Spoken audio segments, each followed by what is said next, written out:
नमस्कार, बहुत बहुत स्वागत है आपका। आप देख रहे हैं एबी न्यूज़ में आपका दोस्त जितेंद्र प्रारंभ करेंगे आज के कार्यक्रम को। लेकिन पहले मुख्य समाचार। दुकानदार का नाम लिखना जरूरी नहीं, कावड़ नेम प्लेट विवाद पर सुप्रीम कोर्ट ने कहा। नीतीश कुमार की सबसे बड़ी मांग मोदी सरकार ने ठुकराई, कारण बताकर संसद में कहा नो। सुप्रीम कोर्ट में कल होगी नीट यूजी पर सुनवाई। सीजेआई ने दिया आईआईटी दिल्ली को फिजिक्स के 19 प्रश्नों का सही जवाब देने का निर्देश। लालू नीतीश इस मुद्दे पर एकमत। पटना से आरजेडी जेडीयू ने दे दिया संदेश, मोदी सरकार की बढ़ेगी टेंशन। नीट के विवादित सवाल की जांच के आदेश। सुप्रीम कोर्ट ने कहा आईआईटी दिल्ली के डायरेक्टर एक्सपर्ट पैनल बनाएं, कल 12 बजे तक दे रिपोर्ट।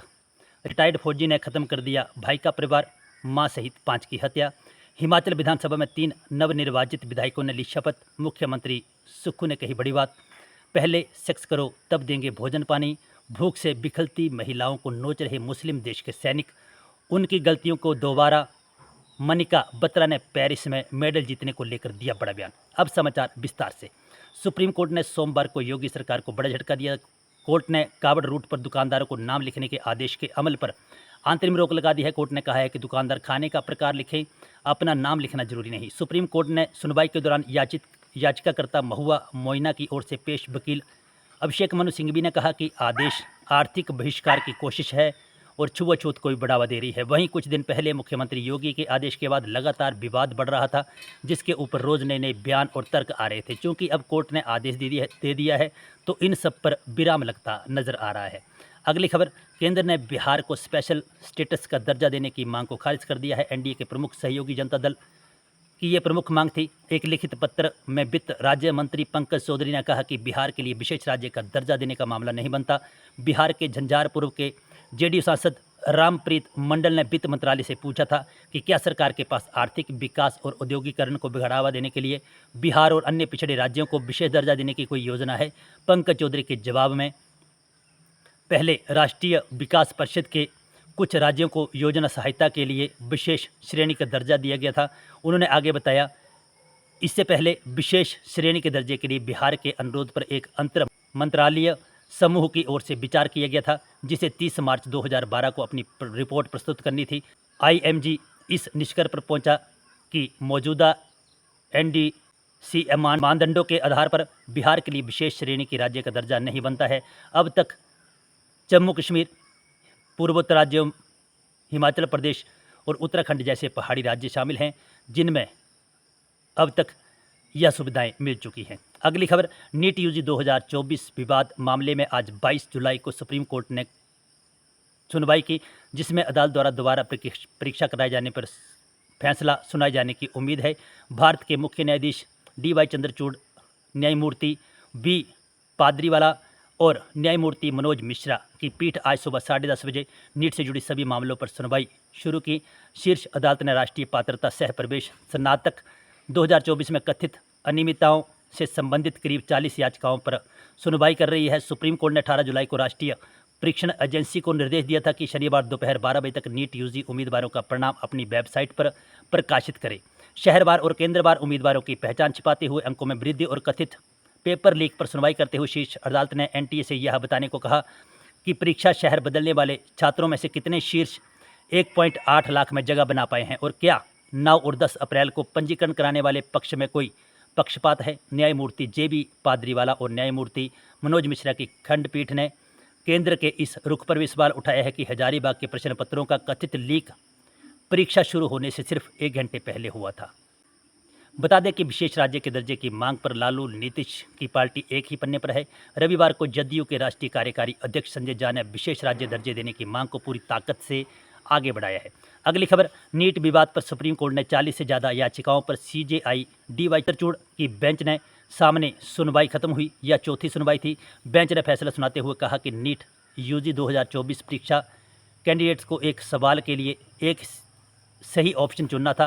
परीक्षा में सवाल ऐसा था जिससे 2 सही ऑप्शन थे। एनटीए को अवसर में से एक ही सही आंसर देना चाहिए था। सही 2 ऑप्शन देने से 44 स्टूडेंट को बोनस मार्क मिले हैं और 4.2 लाख कैंडिडेट को नुकसान हुआ है। इस पर आईआईटी दिल्ली के एक्सपर्ट की राय लेनी चाहिए थी। कोर्ट ने कहा कि हम आईआईटी दिल्ली डायरेक्टर से रिक्वेस्ट करते हैं कि इस मैटर को 3 मेंबर की एक्सपर्ट कमेटी बनाएं। एक्सपर्ट की टीम एक सही ऑप्शन चुनकर 12 बजे तक रजिस्ट्रार को राय भेजे।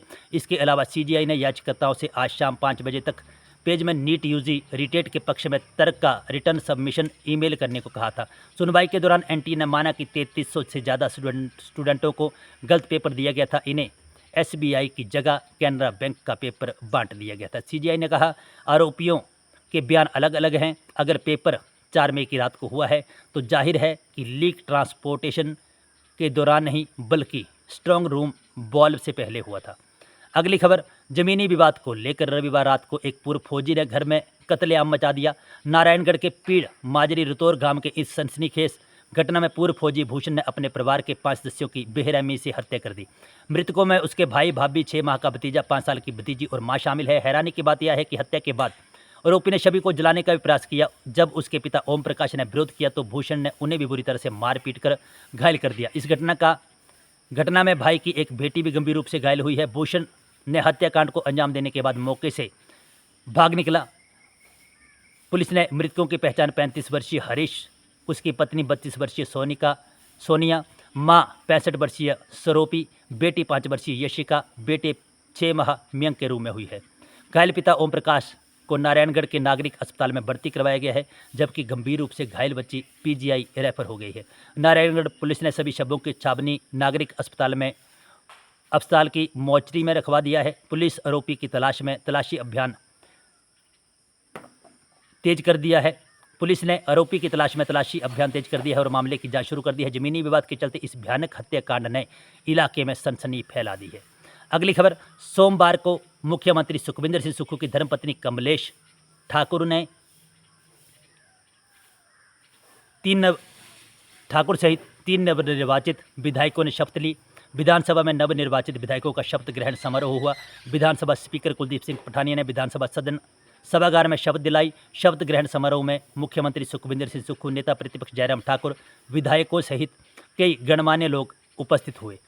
मुख्यमंत्री सुक्खू की पत्नी कमलेश ठाकुर देहरा से चुनाव जीती है। इसी तरह नालागढ़ से हरदीप सिंह बाबा पहली बार विधायक बने हैं। हमीरपुर विधानसभा सीट से आशीष शर्मा भाजपा की टिकट पर चुनाव जीतने के बाद दूसरी बार विधायक पद की शपथ ली है। शपथ लेने के बाद हमीरपुर के विधायक आशीष शर्मा ने कहा, जय शंकर महादेव। हिमाचल प्रदेश विधानसभा में अभी तक सदस्यों की संख्या 65 थी। सोमवार को 3 नवनिर्वाचित विधायकों द्वारा शपथ लेने के बाद अब संख्या 68 हो गई है। इनमें से 40 कांग्रेस और बीजेपी के 28 विधायक हैं। हिमाचल प्रदेश विधानसभा में बहुमत के लिए 35 का आंकड़ा चाहिए। कांग्रेस के पास विधानसभा में स्पष्ट बहुमत से 5 ज़्यादा है। अब सुक्खू सरकार बिल्कुल सुरक्षित मानी जा सकती है। अगली खबर, युद्धग्रस्त अफ्रीकी देश सूडान से दिल दहला देने वाली खबर सामने आ रही है। सूडानी शहर ओमदुरमान में जिंदा रहने के लिए जद्दोजहद कर रही महिलाओं का कहना है कि उन्हें भोजन पाने के लिए सैनिकों के साथ यौन संबंध बनाने के लिए मजबूर किया जा रहा है। महिलाओं ने आरोप लगाया कि सूडानी सैनिक यौन संबंध बनाने के बाद ही भोजन पानी दे रहे हैं। बड़ी संख्या में महिलाओं ने इसके लिए कतार में खड़े होकर रहना पड़ता है। दरअसल गृह युद्ध की वजह से सूडान में आर्थिक हालात खराब हैं और लोगों के सामने खाने और पीने तक का संकट है। द गार्जियन की एक रिपोर्ट में कहा गया है कि ओमदुरमान में युद्ध के कारण वहां से भागने में विफल रही 2 दर्जन से अधिक महिलाओं ने कहा है कि जिंदा रहने के लिए उनके सामने सूडानी सेना के जवानों के साथ यौन संबंध बनाना ही एकमात्र विकल्प बचा है।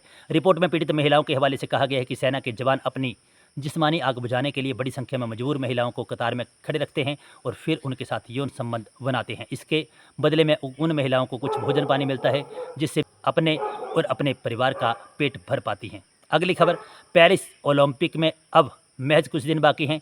चाहे खेल कोई भी हो, सभी भारतीय खिलाड़ी कड़ी मेहनत कर रहे हैं। उनकी नज़र टोक्यो से भी बेहतर प्रदर्शन करने पर है। पेरिस ओलंपिक के नज़दीक आने के साथ ही स्टार भारतीय पैडलर मनिका बेदी ने कहा है कि उन्होंने टोक्यो ओलंपिक में अपने अनुभव से बहुत कुछ सीखा है। उनका फोकस पदक नहीं है बल्कि एक समय में एक मैच पर ध्यान केंद्रित करना होगा। भारत पेरिस 2024 में टेबल टेनिस की व्यक्तिगत और टीम स्पर्धा दोनों प्रतिस्पर्धाएं करेगा। पेरिस ओलंपिक में 6 भारतीय पैडलरों की टीम उतरेगी जो किसी भी कीमत पर मेडल जीतना चाहेगी। खासकर मनिका बत्रा और श्रीजा अकुला से काफ़ी उम्मीदें हैं। 29 वर्षीय मनिका का कहना है कि भारत के पास 26 जुलाई से 11 अगस्त तक होने वाले पेरिस ओलंपिक में टेबल टेनिस पदक जीतने का मौका है। मनिका ने अल्टीमेट टेबल टेनिस के साथ एक साक्षात्कार में कहा कि मैंने पिछले ओलंपिक में बहुत कुछ सीखा है, अब मैं उन गलतियों को दोबारा नहीं करूंगी। तब से मेरी मानसिकता बदल गई है, मैं धीरे धीरे आगे बढ़ूंगी, पदक के बारे में न सोचकर जल्दबाजी नहीं करूंगी, मैं अपने देश के लिए अपना सर्वश्रेष्ठ प्रदर्शन दूंगी। उन्होंने कहा कि भारत ने टेबल टेनिस में पहली बार क्वालिफाई किया है, यह एक बड़ी उपलब्धि है। मुझे लगता है कि हमारे पास पदक जीतने का मौका है, हमें अपना सर्वश्रेष्ठ प्रदर्शन करना चाहिए। तो बंधुओं, ये थे आज के कुछ अहम समाचार जो हमने आपके साथ साझा की। खबरें पसंद आई हो तो लाइक और शेयर करें। जो दोस्त हमारे साथ नहीं जुड़े हैं वे हमारे यूट्यूब और फेसबुक पेज को लाइक और फॉलो भी करें। इन शब्दों के साथ अभी के लिए बस इतना ही। बने रहें एबी न्यूज़ के साथ। जय हिंद, जय भारत, जय हिमाचल।